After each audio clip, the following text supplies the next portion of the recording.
Haleluya saudaraku, salam sejahtera bagi kita sekalian.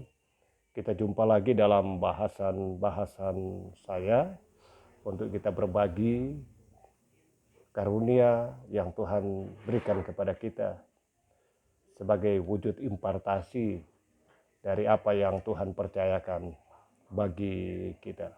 Pada kesempatan ini saya ingin berbicara tentang Trinitas, yaitu konsep yang tidak cukup untuk menjawab atau rumusan yang tidaklah cukup untuk menjawab hakikat Allah. Baru-baru ini kita dikejutkan oleh pernyataan seorang YouTuber, seorang hamba Tuhan, seorang tokoh gereja, seorang yang bergelut dalam dunia pendidikan teologi namanya Pendeta Joshua Tewu, dari pernyataan bahwa Tritunggal itu tidaklah alkitabiah. Jadi orang Kristen tidaklah layak untuk menggunakan atau menjawab hakikat Allah dengan istilah Tritunggal. Apakah dia adalah penganut modalisme atau sabelianisme? Ya, pandangan ini yang menyatakan bahwa Allah itu satu, Allah itu esa, tetapi mewujudkan dalam tiga rupa. Yang dimaksud salah satu pandangan sabelianisme, Allah yang mencipta berarti itu adalah Bapa, ya, perwujudan dari Bapa. Disebut sebagai Bapa, maksudnya Allah yang menebus disebut sebagai putra atau anak. Allah yang menguduskan disebut sebagai Roh Kudus. Ya, ini pandangan yang diperkirakan dianut oleh Joshua Tewu. Dan pada awal abad 20 muncul gerakan yang namanya Oneness Pentecostalism yang rupanya menganut pengajaran ini.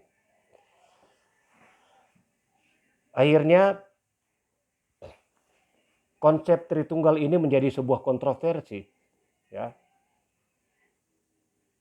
Maka bapak-bapak gereja kita pada tahun 325 melaksanakan konsili Nicea untuk menolak pandangan-pandangan tersebut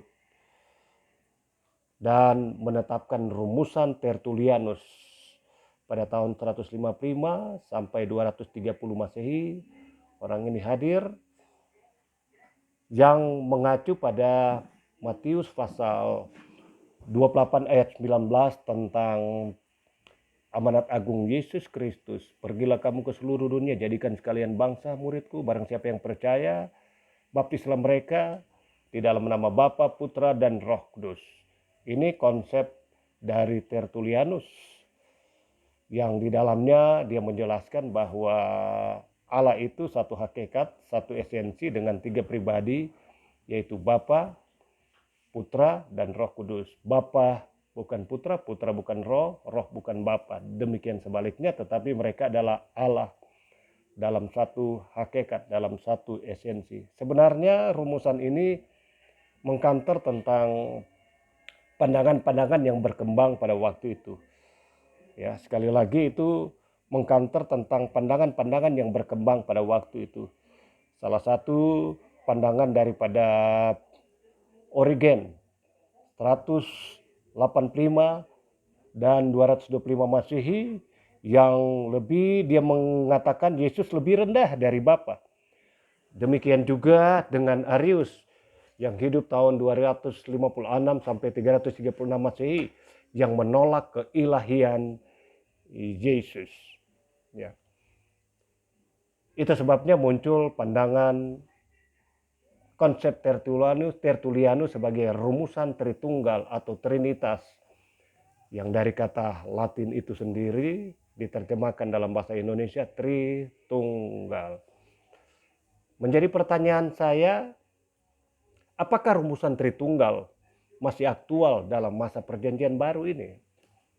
Sebelum saya menjawab itu, saya ingin kita melihat konsep Tritunggal dalam perjanjian lama.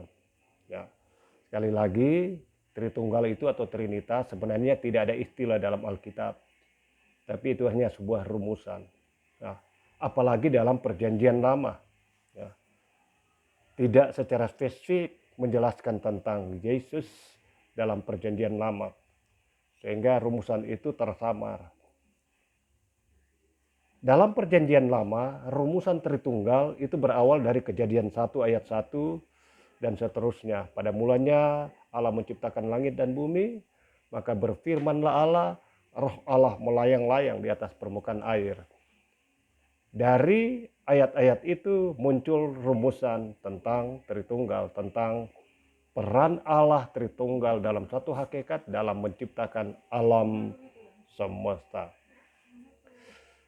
Mengacu kepada berbagai ayat, termasuk salah satunya Kejadian ini, saya ingin merumuskan konsep Tritunggal Perjanjian Lama sebagai berikut. Bapa adalah master plan atau perencana utama, atau saya menyebutnya sebagai designer, atau programmer, atau arsitek. Jadi menurut saya konsep Tritunggal dalam Perjanjian Lama yaitu peran Allah Tritunggal Bapa, dia adalah master plan, perencana utama, dan programmer, desainer. Ini menurut pandangan saya. Dan itu dijelaskan di dalam Yesaya 55 ayat yang ke-8. Ya, Yesaya 55 ayat ke-8 bahwa firman Allah berkata, rancanganku bukanlah rancanganmu. Sekali lagi, rancanganku bukanlah rancanganmu, demikianlah kata Tuhan. Maka ayat itu menjelaskan Tuhan adalah Allah Bapa yang merancang, mengkonsep, memprogram semua tujuan-tujuannya. Maka berfirmanlah Allah. Yohanes 1 ayat 1, pasal 1, Yohanes pasal 1 menjelaskan bahwa pada mulanya adalah firman dan firman itu adalah Allah dan firman itu menjadi daging. Itu berbicara tentang Yesus. Maka ayat ini menegaskan kepada kita bahwa Yesus adalah pelaksana dari program Allah itu sendiri. Saya ingin coba menjelaskan ini yang saya maksudkan tentang Yesus sebagai pelaksana dari rancangan Allah, dari program Allah dalam 1 Petrus pasal 1 ayat 18 sampai 21 berkata begini. Sebab kamu tahu bahwa kamu telah ditebus dari cara hidupmu yang sia-sia yang kamu warisi dari nenek moyangmu itu bukan dengan barang yang fana, bukan pula dengan perak atau emas, melainkan dengan darah yang mahal, yaitu darah Kristus yang sama seperti darah anak domba yang tak bernoda dan tak bercacat. Ia telah dipilih sebelum dunia dijadikan, tetapi karena kamu, ia baru menyatakan dirinya pada zaman akhir. Oleh dialah kamu percaya kepada Allah yang telah membangkitkan dia dari antara orang mati dan yang telah memuliakannya sehingga imanmu dan pengharapanmu tertuju kepada Allah. Penebusan yang dikerjakan oleh Yesus dari 1 Petrus pasal 1 ayat 18 sampai 21, secara khusus ayat 20 berkata, Yesus telah dipilih sebelum dunia dijadikan. Kata Yesus telah dipilih sebelum dunia dijadikan itu bicara tentang ia telah direncanakan, ia telah diprogramkan. Siapa yang merencanakannya? Siapa yang menjadi master plan dari rencana penyelamatan umat manusia? Maka ini mengacu kepada Allah Bapa sebagai master plan, perencana utama yang merancang alam semesta dan yang merencanakan tentang penyelamatan umat manusia. Ayat 21, oleh dialah kamu percaya kepada Allah yang telah membangkitkan. Sekali lagi, oleh Dialah, oleh Yesus, kita percaya kepada Allah yang membangkitkan. Maka Allah yang membangkitkan sini berbicara tentang Allah Bapa. Karena Dialah yang merencanakan semua itu. Dan Roh Kudus yang adalah penjaga, memelihara, melindungi, membaharui, dan memulihkan. Saya tidak beri contoh ayat-ayat, saudara dapat mencari ayat-ayat dukungan referensi dari Roh Kudus. Maka konsep dari Tritunggal dalam Perjanjian Lama itu jelas bahwa Bapa adalah programmer, master plan, desainer yang merancang, yang merencanakan, yang memprogram penciptaan alam semesta, dan lebih khusus lagi tentang penyelamatan umat manusia. Yesus yang melaksanakan semua rancangan ciptaan Allah, dan secara khusus ketika manusia jatuh dalam dosa, Yesus telah dipilih untuk mati di kayu salib oleh Allah Bapa yang telah memilih dia untuk mati dan bangkit. Maka Roh Kudus yang menjaga, mengawal, melindungi, memelihara baik alam semesta yang diciptakan maupun rencana Allah tentang penebusan yang dikerjakan oleh Yesus, dia yang membaharui dan memulihkan. Dengan demikian konsep Tritunggal dalam Perjanjian Lama itu jelas. Bagaimana dengan Perjanjian Baru?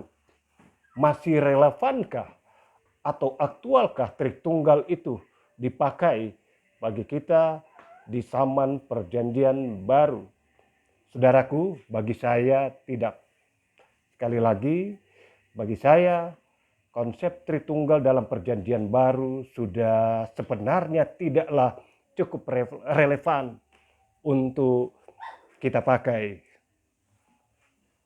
Ini mungkin sebuah pernyataan yang kontroversi bagi saya, bagi kita, bagi saudara maksud saya. Kenapa saya mengatakan rumusan Tritunggal sudah tidaklah relevan untuk digunakan pada Perjanjian Baru? Karena rumusan Tritunggal dalam Perjanjian Baru adalah konsep yang terbatas dalam antropomorfisme atau memahami Allah dengan logika. Sekali lagi, konsep yang terbatas Trinitas adalah konsep yang terbatas dalam antropomorfisme. Antropomorfisme artinya memahami Allah dengan logika. Secara khusus dalam Perjanjian Baru. Kenapa? Sebagai contoh tentang Allah yang menjadi manusia. Sering kita mengatakan tentang istilah inkarnasi. Kata inkarnasi itu dalam Kamus Besar Bahasa Indonesia itu sama dengan penjelmaan. Saya menyebut penjelmaan itu menyerupai. Ya, dalam mitos Yunani, apabila dewa datang ke dalam dunia, dia menjelma menjadi manusia atau binatang atau lain-lain, itu bukan berarti dia menjadi manusia. Itu hanyalah menyerupai. Dia tetap adalah dewa. Jadi konsep penjelmaan hanyalah menyerupai. Atau menjadi wujud yang nyata dalam rupa yang lain. Itu sering kita pakai tentang istilah Allah menjadi manusia. Penjelmaan atau inkarnasi. Kata yang tidak tepat. Kenapa? Karena ketika Allah secara khusus anak Allah Yesus datang dalam dunia, dia tidak dalam wujud menjelma. Karena ketika dia menjelma hanya menyerupai, ketika dia kembali ke surga, dia tetap Allah, dia bukan manusia. Tapi Yesus ketika dia datang ke dalam dunia, dia tetap Allah 100% dan manusia 100%.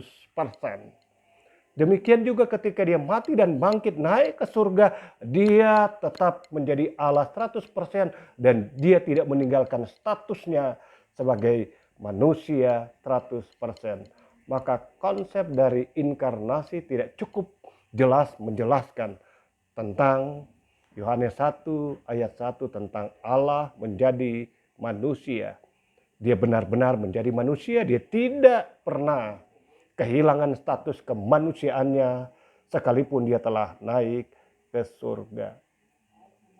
Maka sebagaimana inkarnasi tidaklah dapat menjelaskan tentang konsep Allah menjadi manusia, demikian juga dengan Tritunggal dalam PB. Kenapa? Dalam PL itu jelas seperti yang saya jelaskan tadi.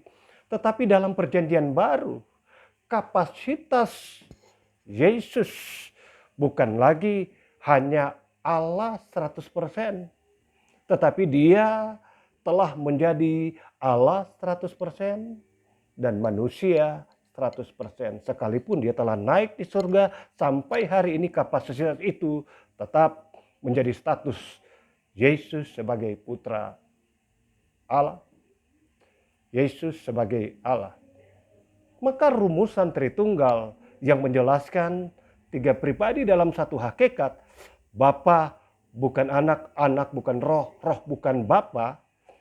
Mereka masing-masing tiga pribadi, tetapi setiap pribadi ini hakikatnya adalah Allah, esensinya adalah Allah. Iya, konsep itu benar.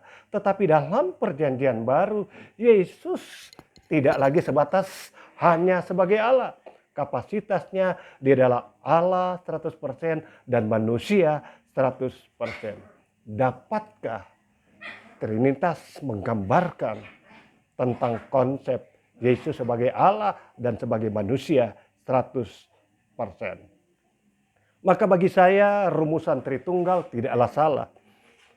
Namun itu terbatas untuk menjelaskannya lebih lagi tentang kapasitas Yesus yang sebagai Allah 100% dan sebagai manusia 100%.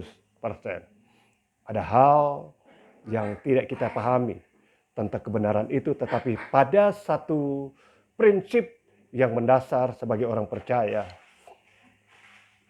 tidaklah begitu mudah kita untuk mendiskreditkan seseorang, untuk mengatakan bahwa pengajaran pandangan seseorang itu sesat, karena kita tahu bahwa setiap kita yang belajar teologi itu bertumbuh dan berkembang.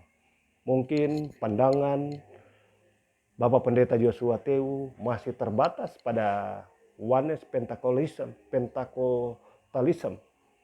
Mungkin pada kesempatan nanti dia dapat menyadari itu.